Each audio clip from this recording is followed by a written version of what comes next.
Hey everyone, I'm Stephanie, and I believe that the right book at the right time can change lives, and that all readers should read children's literature, especially adults. So that's what we do here on the KidLit Love podcast. We celebrate all things children's literature: picture books, early readers, middle grade, and young adult novels for readers of all ages. In each episode, we'll talk with children's literature authors and discuss their books, their hopes, their dreams for readers, their writing process, and much, much more. Whether you're an adult reading to their inner child or connecting the young readers in your life with fantastic books, you've come to the right place. So grab a notebook to build your TBR, and let's get to today's episode of KidLit Love.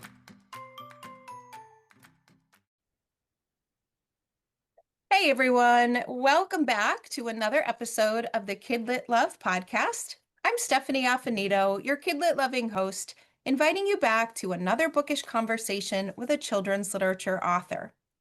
Today, I'm talking with V.T. Bidania. V.T. is the author of the Astrid and Apollo series, the first children's book series to star Hmong American characters. She's here today to talk about her debut middle grade novel, A Year Without a Home. This historical fiction, novel in verse, illuminates the long, difficult journey that many Hmong refugees faced after the Vietnam War. It's full of gorgeous prose, lyrical description, and a level of emotion that I promise will just seep into your heart. I cannot wait to talk about it with her, so let's get right to the episode. VT, welcome to KidLit Love. I'm so glad you're here today. Hi, thank you so much for having me. I'm really excited to be here. I am too. And I know in the introduction, I introduced your series of books, and we're talking about a new book today, but there's more to your backstory in children's literature. And so I'd love for you to start there by giving us a bit of your journey through children's literature. Absolutely. I mean, I'll try to give you the short version, but That we like long versions too. That's okay.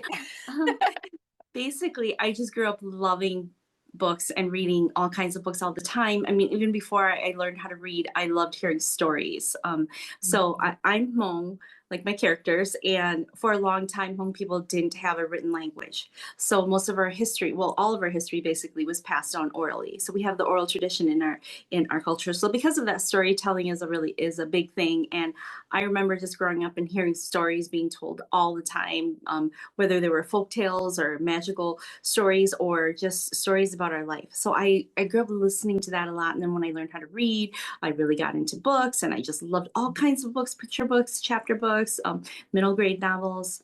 But I never really thought that I would be a writer. Reading was just something that I loved. Although writing came kind of naturally to me in elementary, junior high, and high school, I didn't know if I didn't think I could do that. It was just something I loved. But then I majored in journalism in college, and I thought I would work in magazines or something like that. And I moved to New York City after college, and I was working in publishing. But even then, I was like, I don't know, I'm not sure. And then one day I saw an ad for the new school MFA Writing for Children program, and I ended up doing that. And then I just was like, I'm going to write kids' books. I just love kids' books so much. But yeah, after I graduated, I quickly became very discouraged. This was many, many years ago. I won't say when it was, but it was a long time ago. It was before the We Need Diverse Books movement. So that's how long ago it was. And I remember just showing my manuscripts to different editors and trying to get representation from agents. And I always got the same response, which was that there's no market for your books. There's no place for books about Hmong characters.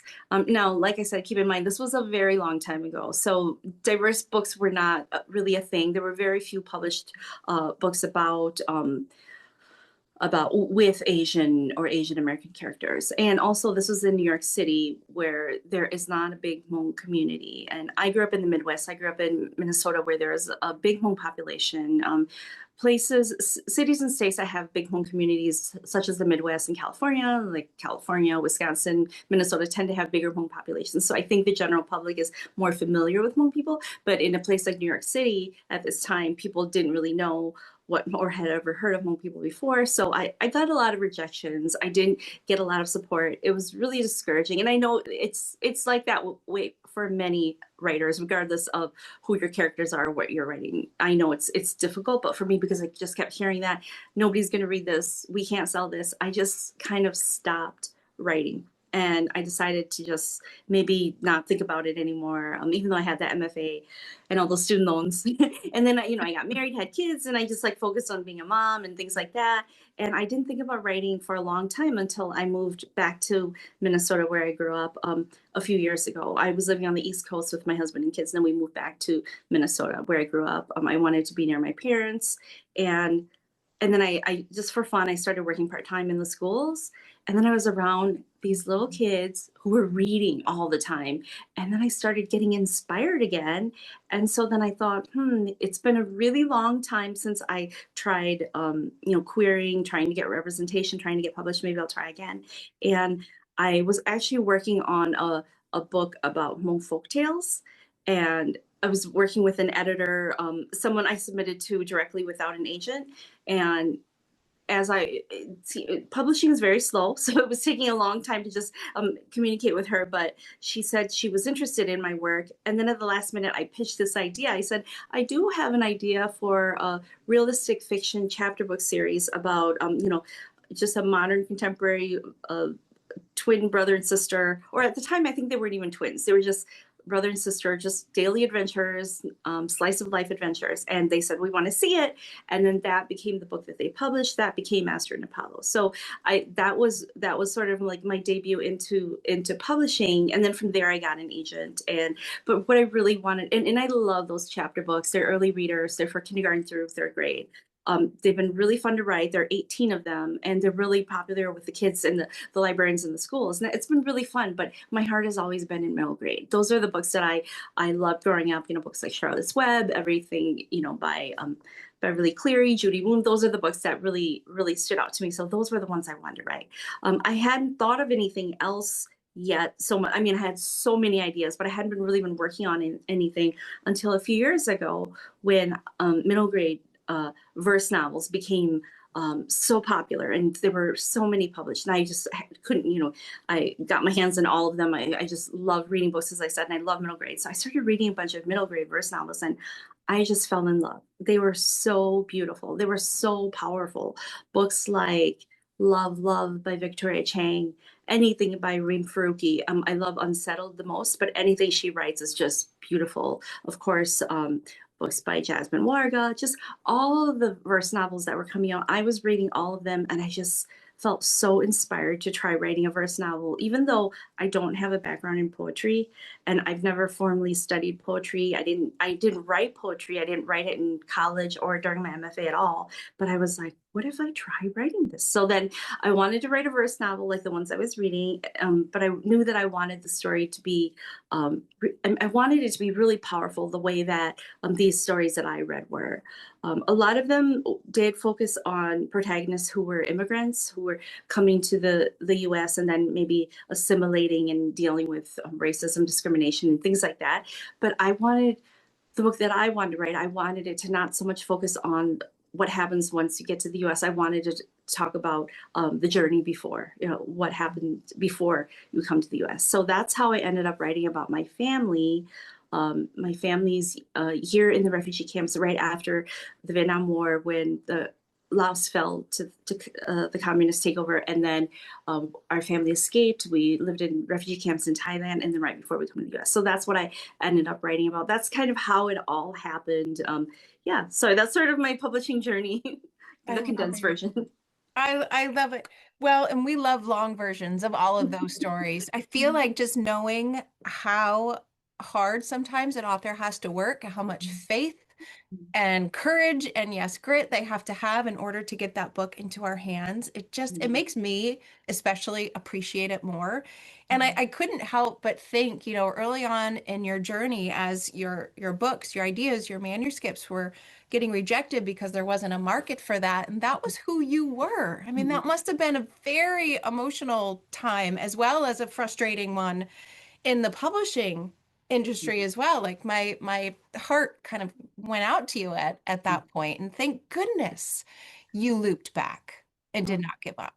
Yeah, absolutely. I mean, I think, like I said, for any writer, their journey or the journey to getting published, all of that is already so difficult. And it can be very, very discouraging. So, and frustrating. So it's already hard enough to just had for it to happen. But when I kept getting that same message that nobody will read this, we can't sell this because nobody will buy it. I kept getting that same message over and over, and I wanted to say no, but you don't understand. They Right. will if they just see it. You know, Yeah. if you just give it a chance. I promise you, people will want these stories. You know, I mean, you can't say that, but that's what I kept thinking, and yeah, it was emotional. It was really hard. It was so discouraging, and that's why I just kind of was like, you know what, I don't think that I want to keep doing this because I just keep getting the same response. Yeah. And so that's why I didn't think about it for a long time. But like I said, so many years had passed. The We Need Diverse Books movement had come into being. A lot more books by authors of diverse backgrounds were being published when I pitched Astrid and Apollo. And my publisher, Capstone, is a local publisher. They're based in Minnesota. So I think they're very familiar with the Hmong community, and they were publishing a lot of diverse chapter book series. And so you know, but I think that one of the responses, the biggest response I get when I do school visits and meet with readers and teachers and the students is it's always they never care so much about, yes, they're happy for the representation, but they really care more about the stories. And I think that's the most important thing. I think you just have to tell a good story, and Yeah. you know, hope that readers see that. So. Yeah. There's a little part of me that would want to march myself and my 18 books and say, look. I mean, it was a different time, and you know, before this was pre Suni Lee. Also, I think after Suni Lee won the gold in the Olympics a few years back, maybe a lot of people around the country or maybe even around the world hadn't really heard of Hmong people because Hmong people are pretty kind of, you know, a um, smaller group. We're an ethnic minority group that lives in Laos, originally from China, but they're in countries, bigger countries with bigger populations of all kinds of people. They might not have heard of Hmong people. So after Suni Lee won the gold and people heard her name and heard that, oh, she's Hmong American. Like I said, those who know Hmong people know, but those who don't, were like, what's that? You know, then maybe more people are more familiar with Hmong people. But before that, people didn't know. But there's such a big Hmong community in the Midwest and in California. And I always knew that there could be a market for these kinds of books. I mean, regardless of the characters' backgrounds, but more so with that representation, I just felt like it would be, people would buy them. But you know, so. Yes. And you mentioned, this is your debut middle grade novel, Mhm. and it's your debut novel in verse. Mhm. Could have fooled me that you didn't do poetry or were a poet. Well, thank The you. the the verse is just I'm using the typical words. It's gorgeous, it's beautiful, it's lyrical, but it's something else that I haven't quite figured out because the emotion, like it literally just seeps in. Like I felt like I'm there. I'm feeling it. I'm scared. I'm happy. I'm crying. I'm bubbling up with hope. Readers, when they read this, I think are just going to find themselves transported, Mhm.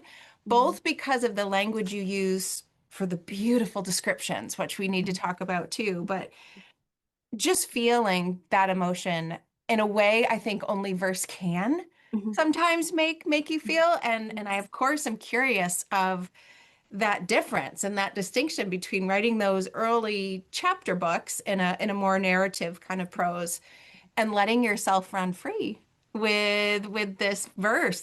Tell me about that process and that difference. Oh yeah, I mean, it was really hard.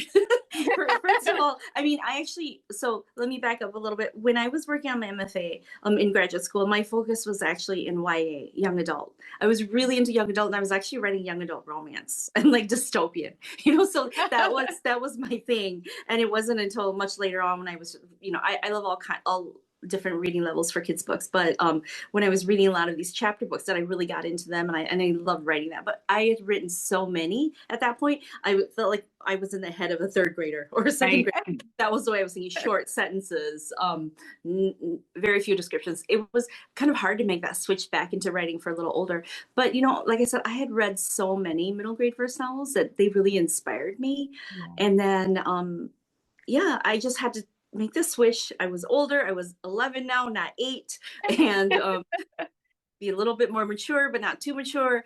And as far as the descriptions and all, I mean, I'm so happy to hear you say that. I worked really hard on that, but it was almost like I'm thinking like on the job training. You just learn as you go. It wasn't anything that I had learned in school or that I had really studied, other than I suppose the mentor text of reading so many books and then just trying different things with what I was writing, all the descriptions. I mean, first of all, I was nervous about some of the details I included because it was for the research. It was hard, and I know that for example, when I talked about different colors, and I would bring up different fruits Yeah. that I thought were popular in Laos. And then I had a sister read them. I have several sisters, and one of them was like, "No, these I forgot if it was mangosteen or dragon fruit or one of them that I talked about the color." And she was like, "Those weren't imported until recently. So back in 75, they wouldn't have been there." And I was like, "See, how would I have known that?" Yeah. And animals too. Like if I wanted to talk about being loud, like a crane, things like that. I didn't know what animals were in Laos, what species were around at that time. Those kinds of things were I had to research, but then, those are the things that I really wanted to get in there, those little details. And yeah, it was difficult getting the facts right, but then as far as trying to make it I was trying to make it really beautiful, like the books I read. So it was just inspiration, I think. Yeah. Yeah. And there's just something throughout. It's this appreciation and this beauty and this love for the land, the Mhm. descriptions around it. I won't give spoilers, but I am just going to say peaches Oh yeah. and peach Mhm. trees and peach Mhm. seeds. Mhm. And I really appreciate you talking about like that getting it right part because there is a note from you at the end that talks about how, this is your family story. However, you were quite young and don't Mhm. necessarily remember. And so this is kind of a tribute and um I guess a fictionalization of what you imagined your sister's Yes. world to be, Mhm. right? Can you Yeah. talk a little bit about that? Well, I mean, what happens in the book does follow the timeline of what happened with my family. Some of the details are changed slightly, but it is based on what we went through. But yeah, I just had to ask my sister and my brother, who's in the book too, a lot of questions about what happened in the days leading up to our escape, how they felt when we were escaping, and then what life was like in the camps. These are things that I kind of heard snippets of stories about throughout my childhood that I heard family talk about all the time. And so, because when you hear things a lot, especially when you're little, you remember them and you start thinking they're your own memories. Yeah. But maybe some of them were, maybe they're not. I don't know. But I just thought I kind of had a general fuzzy idea of what we went through. Well, working on this book, talking with them, doing more extensive interviews with them, and getting information from older relatives too, and then doing my own research. All of that just really, I have a much clearer picture of what we went through, and um, it was incredible. I mean, it was a life-changing experience. I know so much more. I understand so much more what we went through. I feel like I relived it. It was bittersweet. Yeah. It was beautiful, but it was also really sad. And I'm sorry, did I answer your question? You asked what was Yes. that like? Yeah, Yeah. yeah. So just talking a lot and taking notes, from what they're telling me about what they remember. My Yeah. sister and brother. Yeah. So that, obviously that process of escaping Laos and moving, you've got multiple sections of the book from home and waiting and camp one and camp two. And as you said, the epilogue ends in America rather than, flipping that the way around. So we truly understand the story along the way. And that is a huge piece of it. But I also really appreciated, especially as a woman and as someone who has been a girl, the the very real um, struggle to, first of all, just be a girl. Second of all, be a girl in a certain time period and in certain families, and really grapple with, okay, what does it mean and what can I do and what am I capable of and what do others think and how can I help? And I felt that, that voice that you were giving her as well was just such another powerful thread throughout that just ran right through the story. Oh.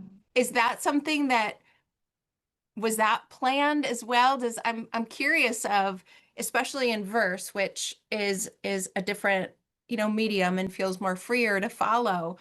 Um, do those threads just come up as the story comes along, or do you know, based on what you know about your family's experience, this has got to be in the story? That's such a great question. And it's been a while since I started working on this book many years ago. So I'm trying to think of the evolution of the plot and how that all came to be. I think it's very possible that I didn't even think about that when I was planning and plotting the book. I wanted to focus on the story of us leaving and her love for home and how much she missed it. That's kind of the thing, and then put in all these little interesting details. That was what I wanted to do. But I remember at the beginning when she was talking about how there's a term for boys in Hmong and a term for girls, and the one for boys is dun don dong, which means the boy who cuts wood, or inside Dejao, the daughter who gets vegetables. And my sister told me that. She was like, "Oh, you have to say that because that's what they said about us all the time when we were little." So I included that, and then I think from there I started thinking, well, it's true. So then that's how that formed. It just kind of like happened as I was working on it, but I don't think it was there in the early stages. It was more like the story that I would focus on. And I just love how in the end I was able to like circle back to it at the And second yeah. camp. So it worked out. Yes. And again, I won't say what, but oh, the circling back. And I have lots of places in the book that are flagged for your beautiful language, but one of them is, I could be a vegetable picker and Yeah. water too. We all can be so many things. It's just Absolutely. such a beautiful theme. And there's a scene, towards the end where this is where it's like, how do I word this without giving it away? Where she realizes people in her family might see those multiple sides of her too. And Mhm. that's when the mama waterwork started coming Yeah, down as I read that I'm book. tearing up now. Yes, I don't know. Like I said, all of that just sort of happened. I think in real life, I don't know. People would be that the adults would be that liberal, but Yeah. yeah, I really wanted to show her finally like being feeling self-empowered, but then I wanted her family, the relatives, to also support her. I mean, that was tricky. It was a fine line. I didn't want to make them look like these evil adults who are like Right. tyrants, who are controlling, because it wasn't really like that. It's just more like that's just tradition, that's just the way it is. Right. I'm sure like probably in the past here, girls couldn't go to school, or girls had to Right. work, boys had to work on the farm and girls had to like do all the cooking. It was probably just that kind of mentality. I had to make sure that my adult characters didn't look so evil. But then I wanted, so I'm glad I was able to show them supporting her a little bit, but in subtle ways, because in reality they're not going to be like sit her down and be like, I want you to know I'm proud of you. No, that would Right. never happen Right. in that time period, or even in our culture. People are just a little too conservative. Maybe nowadays in the US, times have changed, and people might say, parents or grandparents might say I love you, but I think it's probably not very often, especially not at that time. So I just wanted to show little subtle ways that they could show they're supporting her, that the adults in the book. But I never wanted her dad to look that way. I wanted him to always be supportive. Yeah. Because in real life, I think that's how it is too. My Yes. dad was much more supportive of us than my mom. Yeah. Oh, I just love that part. And all of that, wrapped up in this kind of overarching, or at least for me, this overarching idea of what home actually is. And Mhm. is it a location and also just a feeling and who you are with. There are so many beautiful things that readers are going to take away from this. truly beauty. It's gorgeous. Thank you. I'm so glad. I'm so glad you like it and that it touched you in that way. That was what I was going for. I was whenever I hear from people who read it, I first thing I ask is, "Did you cry? Did you cry?" That's what I want to know. I'm trying to make people cry because I cried throughout the whole thing. My sister just reread it. I gave her a book, and she had been reading drafts and excerpts throughout the process of me writing it, but now she read the whole book, and she just texted me the other day, and she was like, "I finished," and I cried the whole time. Yes. Yes, yeah, you need to read this with some Kleenex close by, I think. As you think of the book going out into the world, as around when this podcast episode is being released, it is launch time and book birthday time for you. What is your hope for the book or for readers who get the book in their hands? I mean, I have so much to say about that. My hope, I mean, well, I hope that they like the book. I hope that they're touched by it. I hope that it affects them the way that you described how you felt when you read it. I hope they understand the character and what she was going through. I hope they get that message of how important and beautiful home can be for anyone who's lost it, especially a young person, a child. I have other hopes as well. I One of the things I was thinking about when I was writing this book, and I talked about this a little bit earlier, is just I hope the book will introduce more people to Hmong people, people who might not be familiar with Hmong people or have never heard of Hmong people. I hope that they will learn a little bit about us and also about this piece of history that is not really well known, that's not really documented or included in history textbooks or taught at school. People may not know that the Hmong people were allies to the U.S. That we came to the U.S. because we supported them in the Vietnam War and in Laos, more specifically the Secret War, a covert operation that was being run by the CIA. That when the U.S. Got involved in the Vietnam War, and went to Laos, they recruited Hmong soldiers, young soldiers as young as 12, to fight for them, with them, alongside their soldiers. And when they lost the war and pulled out, and then we had to leave our country and our home, and that's how we ended up in the US. So I hope people learn about that piece of history, learn a little bit more about us. But also, one thing I wanted to say is that for so long, Hmong people were not really included or represented in Asian American history. But the few times that we did appear here and there, it was almost always just this representation of this really, like, the really struggling poor refugee facing hardships, difficult times, having faced challenges during the war in the camps, and then when resettling in the US, and just everything was always so gloomy and depressing. And that was kind of all we ever really saw for as far as representation of us. And aside that's not really shown is our love for our home, for Laos, for our communities, our families, and that we lost so many people too. And I and that was part of the reason why I wrote Aster and Apollo as well. I wanted to show happy stories of Hmong children and not just the usual refugee stories. So many Hmong children nowadays, the young kids are third or fourth generation by now, and they're so far removed from the war, and they don't know the history of our people. And while it's important for them to know the history of how we got here, it's also important for them to see themselves in happy stories.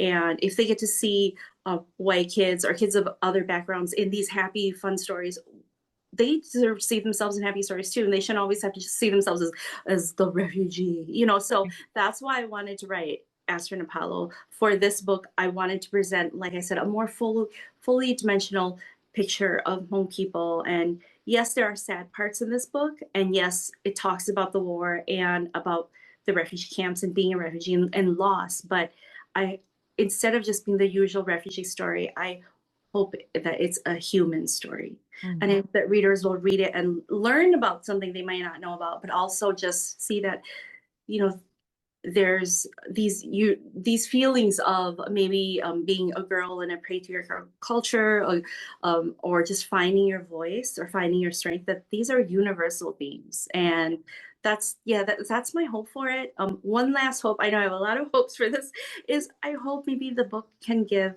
readers hope. Right now we're living in such uncertain times, whether it's locally, nationally, internationally, the world is just at such an uncertain in an uncertain place right now, and there's so much displacement happening because of wars, and most of the people being affected are young people, are children. And so I hope that the book could give um, kids who lost their homes and lost their countries a mirror into their experiences. And then for those young people who've never experienced that, maybe it can give them a window to see what it's like to experience these losses. And maybe the book can open hearts and eyes and minds of young people, and maybe hopefully build some understanding and empathy, and also give everyone hope in dark times. I This is hard to talk about. Give me a second. Take your time. Trying not to be emotional. I always get emotional when I talk about this book, but my father passed away halfway through me writing this, and it was such a dark time for me. But I just decided I have to finish this, so I threw myself into it, and I kept writing it, and I finished it. And even though it was difficult, I, it was such a beautiful experience, and I felt like he was with me. Yeah. And I learned that even in the darkest times, there can still be light.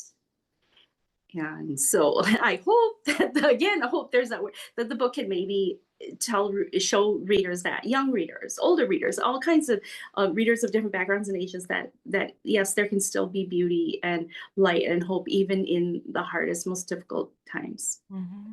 And they Sorry will. for that long answer. It's a beautiful long answer, and readers are going to feel that. They are going to feel that literally in their hearts on the page. And what a beautiful tribute and legacy to your dad. Thank Well, you. thank you so much. You're I welcome. so enjoyed our conversation. Where is the best place that listeners can find you to keep up with whatever comes next and anything else they might want to find in your world? Absolutely. They can go to my author website. It's vtbidania.com. That's if you find more about me, my background, and all my books. I do have an Instagram account. They can look me up on Instagram as well. I'm not as active as I should be on social media, but I try to be. I try to put updates there. So Instagram, on Facebook. I have a Threads account as well, and they're all VT Bidania. So yeah, that you can go there. Perfect. I will make sure to put links to all of those in the show notes. And of course, links to this gorgeous, beautiful book that I cannot wait for everybody to just hug with Oh, Kleenex in hand. thank you. Beautiful, gorgeous.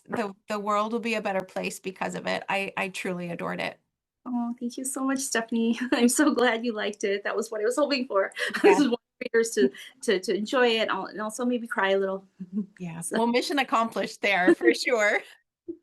Thank you absolutely. again. And listeners, thank you for listening to another episode of KidLit Love, and I'll see you in the next one.